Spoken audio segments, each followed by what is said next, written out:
Assalamualaikum dan salam sejahtera. Saya Ibrahim Hilmi, perunding hartanah berdaftar. Saya beroperasi di Johor dan Terengganu. Dua lokasi yang berbeza dengan satu misi, iaitu membantu anda dalam urusan jual beli hartanah.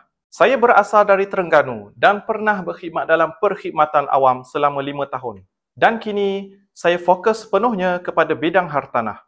Alhamdulillah, saya berjaya capai jualan dalam bulan pertama saya sebagai perunding hartanah.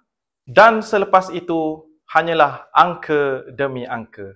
Saya ada pengalaman dalam jual beli hartanah, sama ada subsale, projek ataupun tanah lot. Saya sedia membantu anda dalam urusan jual beli hartanah anda daripada A sampailah ke Z.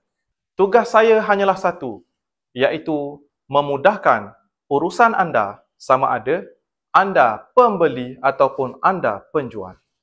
Tak kira anda Melayu, Cina atau India, saya akan berikan servis yang telus, beretika dan mesra. Bila anda bersama saya, anda bukan sekadar berurusan dengan ejen semata-mata, tetapi saya sebagai penasihat hartanah anda.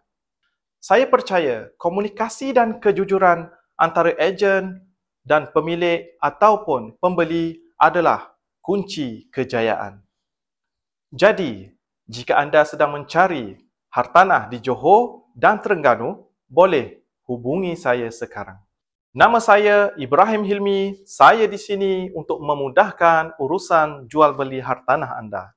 Like, follow dan share posting saya jika anda berminat untuk mengetahui info-info berkaitan dengan hartanah di Johor Bahru dan juga Terengganu.